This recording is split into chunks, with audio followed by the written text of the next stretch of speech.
Hi everyone, and welcome back to the Indie Pop Girl, the podcast for music chat, new releases, hidden gems, and nostalgic deep dives. I am back from my break, and we are continuing with the Throwback Friday series. For this episode, I'll be taking it way back to 1982 with New Girl Dream by Simple Minds. And before we get into the episode, if you enjoy music discussions like this, please consider following the podcast or leaving a like, depending on where you're listening.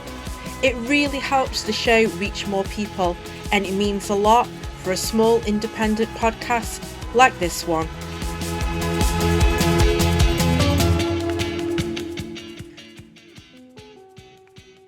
New Girl Dream 81, 82, 83, 84 is the fifth studio album by Scottish band Simple Minds. It was released on the 17th of September 1982 by Virgin Records. The record was produced by Pete Walsh, who would later go on to produce Neapolis, which I've already covered on the podcast. New Girl Dream is considered by critics as one of the defining albums of the early 1980s and a turning point for the band, both critically and commercially. It is regarded as the band's breakthrough and gave them 3 successful singles, and the project has been praised as some of the band's finest work.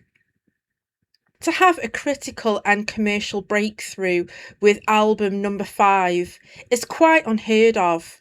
If you aren't familiar with Simple Minds' early work, they were a completely different band to what people actually know them for. They moved from the Roxy Music and glam-inspired debut Life in a Day to the dark, unsettling, experimental electronica, which was explored with their sophomore Reel-to-Reel Cacophony in 1979. Album number 3, Empires and Dance, which was released in 1980, is when their sound started to click into place. Yes, it wasn't commercially successful, but it has since gained a cult following, and James Dean Bradfield from the Manic Street Preachers confirmed it is one of his favourite records. Simple Minds took the Empires and Dance experimentation to deliver their follow-up, Sons and Fascination and Sister Feelings Call, and I think this is the sonic turning point for the band. That project was the first to reach a wider audience, and after a successful tour, it gave the band the confidence to work on the follow-up. They approached New Girl Dream like a pop record. It's looser, more carefree, and strips away the claustrophobic anxiety explored on their previous projects. The decision to have Pete Walsh on board was inspired, as he allowed the songs on New Girl Dream to fully breathe and have that widescreen pop polish for the very first time in a Simple Minds project.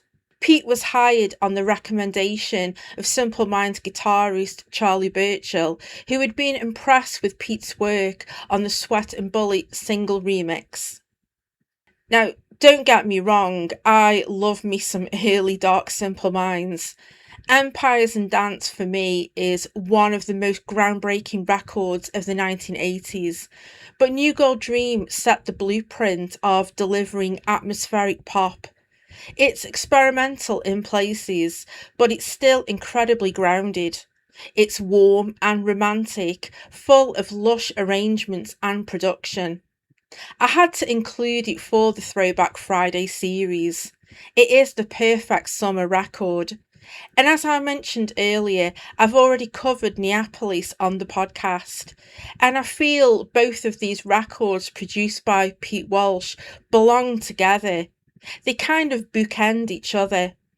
And if you think Simple Minds are just a stadium rock act with that 1985 song from The Breakfast Club, believe me, they are so much more substantial than that. I just want to quote something that Jim Kerr said in 2012 about recording New Girl Dream. There were no arguments. We were in love with what we were doing, playing it, listening to it. You don't get many periods in your life when it all goes your way. And when you listen to this beautiful record, that sentiment rings so true. It shows in the relaxed flow of the songs, and it's one record from that period that hasn't aged one little bit.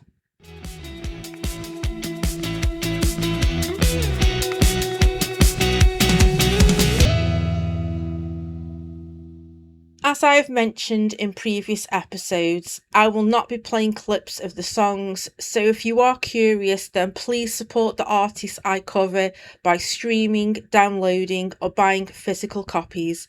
Thank you. Track 1, Someone, Somewhere in Summertime. This was released as the third single, and for a song title like that, it would have made more sense for Virgin to release it during the summer in 1982 instead. I think releasing this track during November probably hurt the chart performance in the UK, but regardless, it has become one of the band's most enduring tracks and is a fan favourite with their live performances. The song is infamous that while the song was in the mixing stage in the studio, Charlie Burchill burst into tears. He was so overwhelmed by the impact of the music over the studio speakers, bless him. But to be honest, I completely get it. It is so far removed from their earlier work. Play this track followed by, say, something like Veld from Reel to Reel Cacophony, and you would not believe that it is the same band. What I find remarkable is that Simple Minds were not afraid to go down the pop route. The romantic dreaminess and warm atmosphere is something that was completely absent in their previous work. It's got elements of new wave and synth pop, but I would definitely place it in the dream pop category for sure. I am not sure for certain, but the lyrics in verse 1 of Brilliant Days, Wake Up on Brilliant Days, Shadows of Brilliant Ways will change all the time kind of foreshadows their next record, Sparkle in the Rain, with the track Book of Brilliant Things. I think the use of the word brilliant 3 times is like a foundational anchor for the verse. What is also interesting is with the opening line of Stay, I'm burning slow, with me in the rain, walking in the soft rain. And in Book of Brilliant Things, there is a line of Thank you for the lightning that shoots up and sparkles in the rain. The contrast of these lyrics matches the respective arrangements and production. And what I also love about this track is the use of the guitar by Charlie Burchill. I talked in my Neapolis episode how Charlie uses his guitar as texture and often holds back, and I feel that is one of his greatest strengths as a musician. The guitar never takes over in the track and buries the dreamy synths. But for the live version, Charlie developed a new guitar intro, which was taken from the extended mix and was incorporated into future live performances. It really elevates the track and takes it to another level. That elevation is further proof of the underrated genius of Charlie. Track 2, Colours Fly and Catherine Wheel. I always talk about track placements and how important this is with an album, and this track is placed perfectly into New Gold Dream. It transitions perfectly from the previous track, and if you are familiar with this album, you can definitely hear elements with the next track with the percussion and drums. It still has a floaty, dreamy quality about it, and there is some gorgeous synth work by Mick McNeil. Sonically, it feels like the band haven't fully abandoned their messier, darker early work, but at the same time, the sound on New Gold Dream is buffed to a shiny, warm sheen, which matches the romantic nature of the lyrics. There isn't a linear narrative as such, and Jim Kerr's lyrics can often fall into abstract territory. It can be quite difficult trying to pin down exactly what he is describing, but with this album, for me, is all down to the arrangements and impressive production. The lyrics serve as imagery instead of trying to tell a story, and the descriptive nature of the words really match what you are hearing. The detailed instrumentals also play their part in driving the songs forward. I did some research as I wanted some context in terms of the song title, as it is quite unusual. It refers to Catherine of Alexandria, also known as Saint Catherine of the Wheel. But there is also a dual meaning. The phrase Catherine Wheel functions on two levels. It refers to the spinning, brilliant backyard firework fitting the Colours Fly festival imagery, but historically it refers to the medieval torture device used on St. Catherine of Alexandria. Listen carefully with the instrumental break in the bridge, and there is a sound effect present which sounds like a wheel spinning. I love little details like that. I usually heap so much praise on Charlie Burchill when talking about Simple Minds, but this track belongs to drummer Mike Ogletree and bass god Derek Forbes. Ogletree played with a very light, highly percussive and syncopated hand on the drums. There is a groove present and makes way for Derek's iconic bass line. If you are not familiar with this song, trust me, you will lose your shit when you hear this if you love and appreciate bass lines. I feel that Derek simply doesn't get enough credit in the greatest bass player discussions. This track is proof that you can incorporate dreamy elements, be experimental, and deliver irresistible, danceable pop all at the same time. It's aged like a fine wine. Track 3, Promised You a Miracle. And talking about fine wine, we now have the big single from the record. It was the lead single and the first to chart in the UK Top 40 for the band, and it finally got them on top of the pops. Now, I would be lying if I said this is one of my favourites from the record. I can understand the impact and legacy that this track has, and it still sounds fresh in 2026. Not a lot of singles from around that time have the same level of complex arrangement and production. Jim has confirmed that Promised You a Miracle is their first pure pop song written by the band, and their first attempt to craft a song made to be played on the radio. A song which has that commercial feel, which I think they pulled off with ease. Because I am familiar with Simple Minds' early work, I hear hints of their previous projects, the double album of Sons and Fascination and Sister Feelings Call. It's got that danceable quality about it, very reminiscent of tracks such as Love Song and Sweat and Bullet. I feel that the lyrics in verse 1 are callbacks to track 1. Jim sings, chants as love takes a train, summer breeze and brilliant light. The word brilliant is mentioned a few times now at this point in the record, and I feel that using that word is Jim Kerr's sonic marker for spiritual clarity. It feels that the tracks have a carefully woven narrative where the thoughts and metaphors of one song bleed directly into the reality of the next. I have to mention the live version of this track, which appeared on the 1987 Live in the City of Light live album. The track is given the widescreen rock treatment, but the DNA of the song still remains.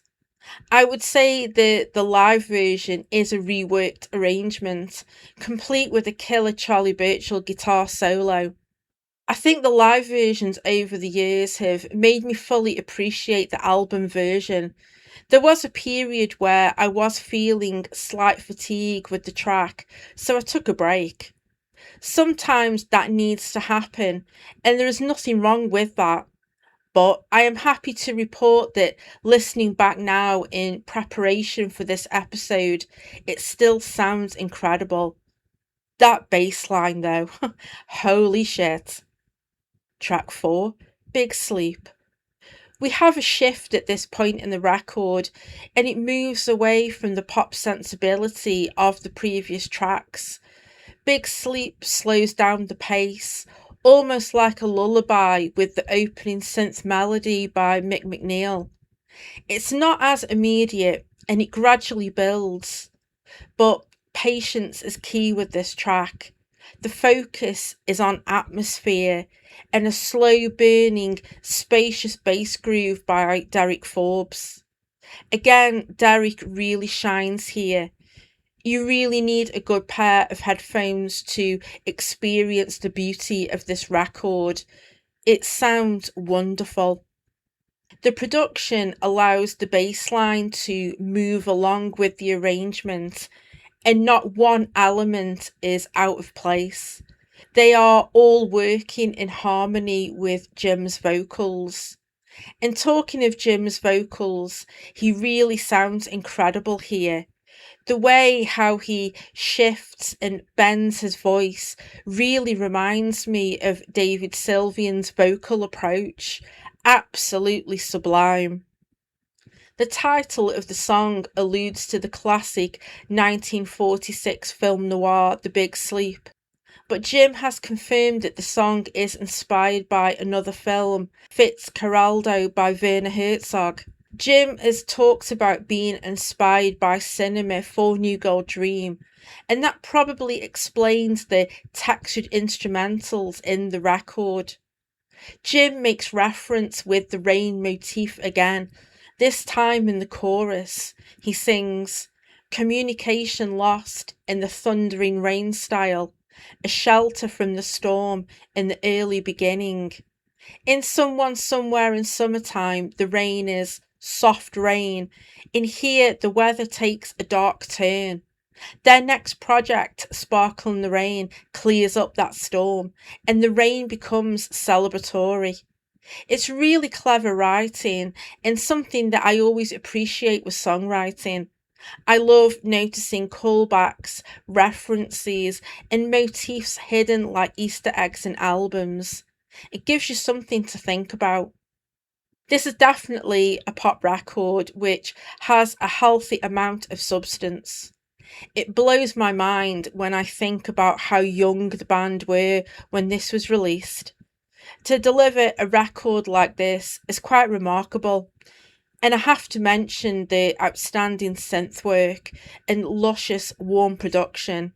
Big Sleep is one of those tracks that sounds lovely on vinyl, and like I mentioned, on a good pair of headphones, so you can fully catch all of the little details and layers in the production.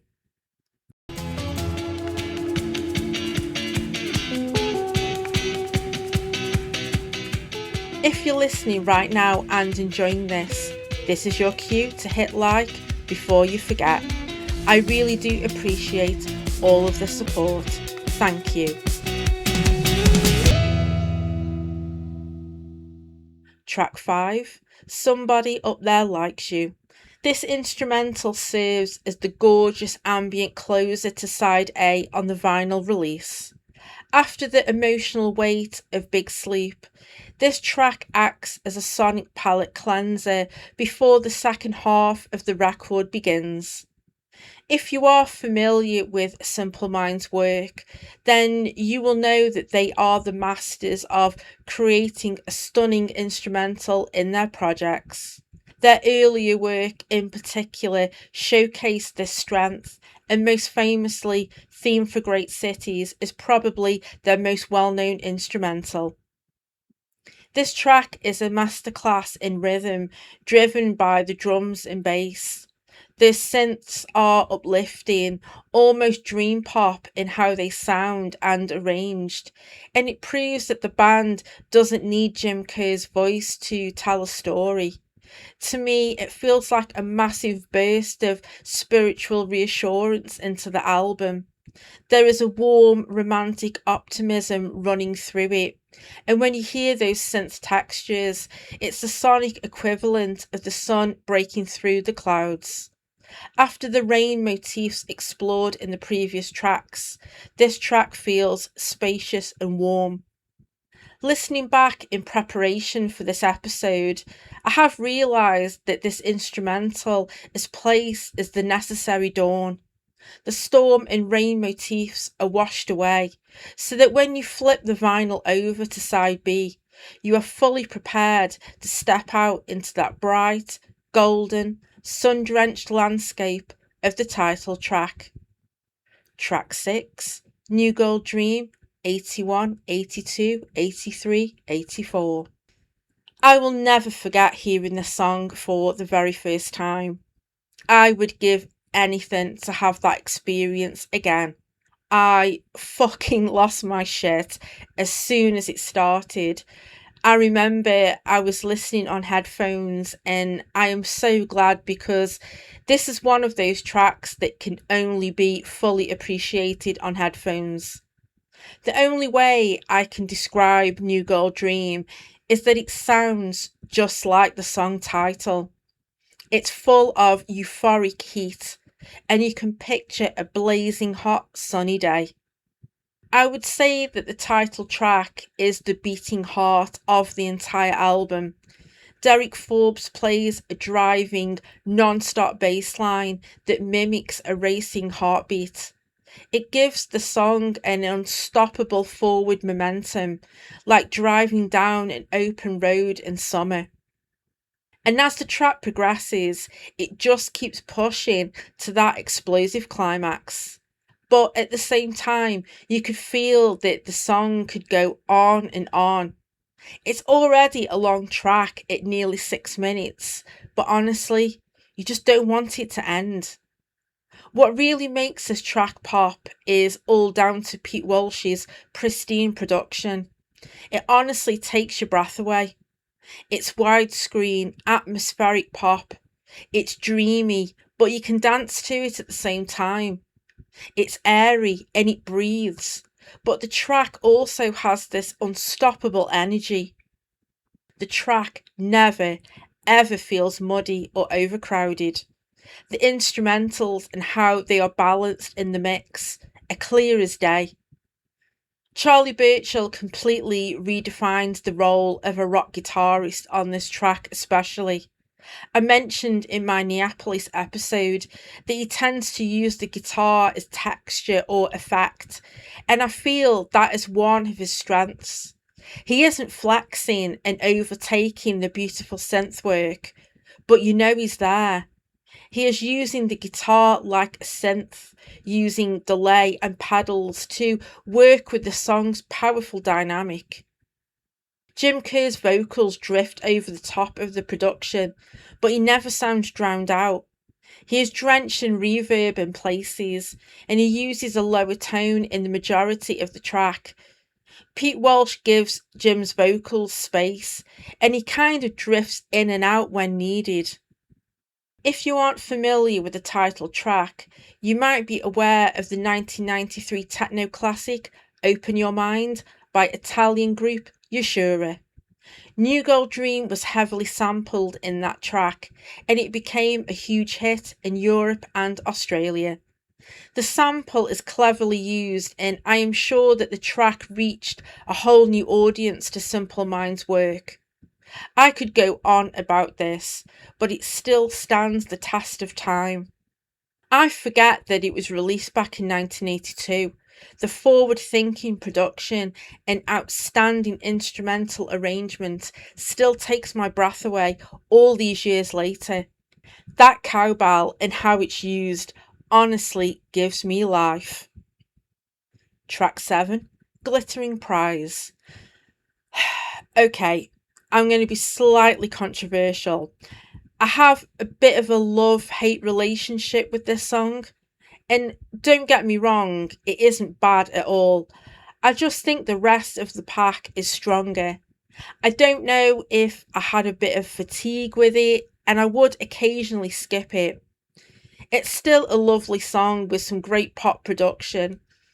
However, I feel that the strength of this song has really come through with their live performances. What really made the track click with me is the live version taken from the Themes Volume 3 compilation, which includes remixes and B-sides.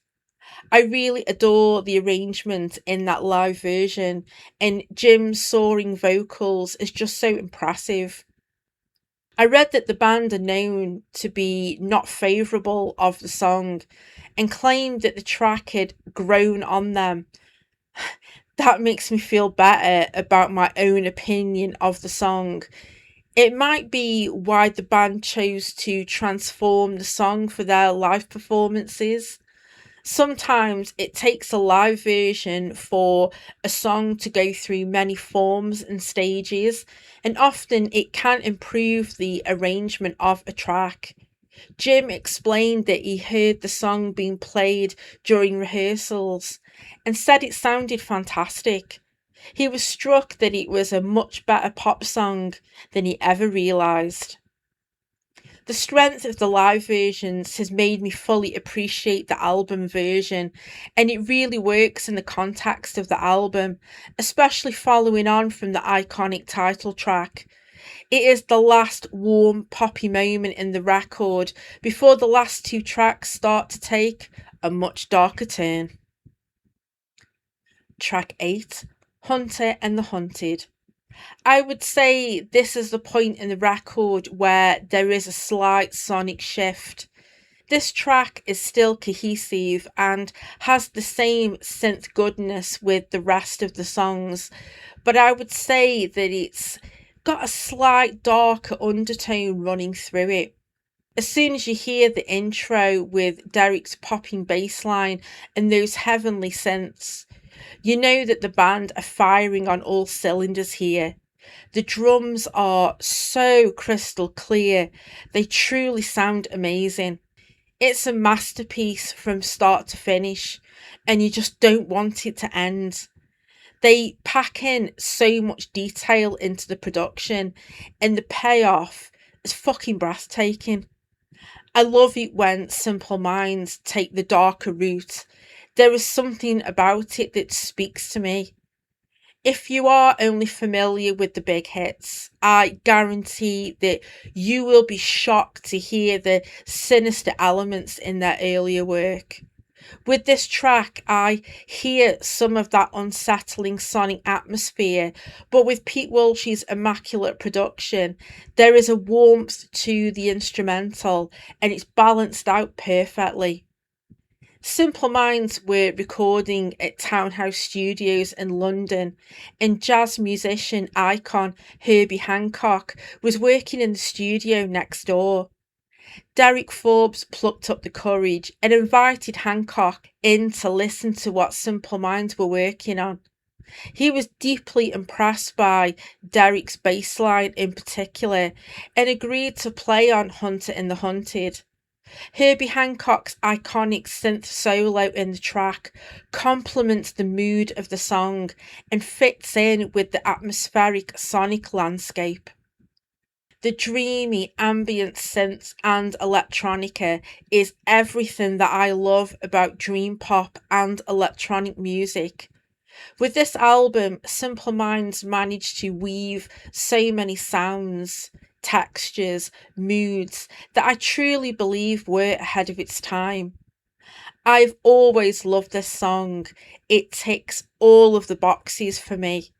Not only is Hunter and the Hunted one of the highlights from the record, it's actually one of my all-time favourite Simple Minds tracks. Track 9, King is White and In the Crowd. In talking of favourite Simple Minds tracks, we have now reached the end of New Gold Dream with King is White and In the Crowd.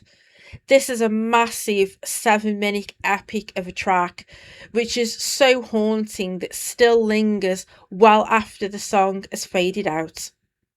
This is not about being radio friendly and delivering a hit single and performing on Top of the Pops. Instead, the band chose to close out the record in a darker, brooding fashion, and it's so far removed from the romantic dreamscapes explored on side A of the vinyl. The song was directly inspired by television news footage of the assassination of Egyptian President Anwar Sadat in 1981. The line of, "She puts on the film of him, King is white and in the crowd," is talking about the eerie experience of watching the historical tragedy replayed on a video loop. The white refers to the stark ceremonial clothing worn by leaders, making them a visible target in a sea of bodies. It's something that you wouldn't expect on a commercial pop record, but the beauty of Simple Minds and their earlier work in particular is that they would pull something out which is a bit left field and experimental. They were not afraid to try different things and incorporate variety into their projects. Yes, Jim Kerr's lyrics can be abstract at times and difficult to break down, but by closing out the record in this way, the band are informing the listener of their post punk roots and the aggressive nature of their earlier work. Even though this is a lush pop record, the band incorporate their darker and complex experimentation into this track, and it still blows me away. I can't talk about this track without mentioning the drumming work by Mel Gaynor. At this point, he wasn't a full-time member yet and was brought in midway through the recording as a session player. When he arrives during the crashing climax, you can feel his presence.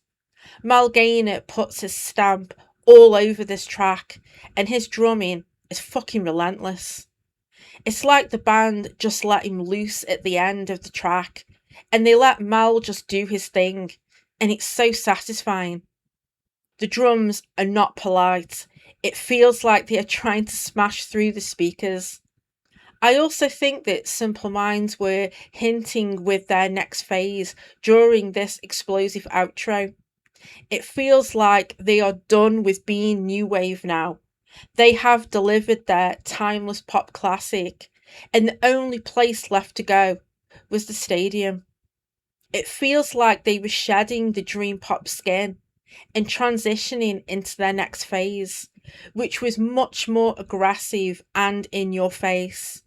It was the birth of their biggest sounding record to date that arrived just 2 years later with Sparkle in the Rain.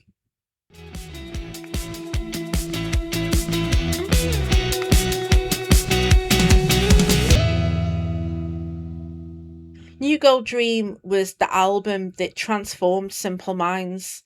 It became both a critical and commercial breakthrough, earning widespread critical acclaim from music journalists like Paul Morley, while artists including Bono and Dave Gahan have spoken about its influence and importance. Listening to it today, it's easy to understand why. For me, this is one of the defining records of the 1980s. It successfully blended atmospheric, ambient soundscapes with accessible pop songwriting in a way that felt fresh and ambitious, paving the way for countless artists who would later explore dream pop and more expansive electronic music. Yet, despite its beauty, the album never completely abandoned the darker, more experimental spirit of Simple Minds' earlier work. Tracks like Hunter and the Hunted and King is White and In the Crowd still carry echoes of that more mysterious and sinister side of the band, giving the record a depth that reveals itself with every listen. Like I mentioned earlier on in the episode, I've always had a bit of a love-hate relationship with Glittering Prize, but even that doesn't diminish how I feel about the album as a whole. Every great record has moments that resonate differently with each listener. And for me, New Gold Dream remains an extraordinary achievement from beginning to end. I've seen people describe the album as sounding dated now, but I couldn't disagree more. To my ears, New Gold Dream is timeless. More than 40 years later, people are still discovering it, discussing it, and celebrating it. That's what classic albums do, they endure. The production by Pete Walsh is a testament to the album's lasting legacy. His forward thinking, fresh approach revitalised the band and finally gave them the breakthrough that they deserved. And finally, if your only experience of Simple Minds begins and ends with Don't You Forget About Me, I'd really encourage you to go back and explore the albums that came before it. In my opinion, their earlier work represents some of the finest and most adventurous music to come out of the 1980s. If New Gold Dream is your starting point, you're in for something very special.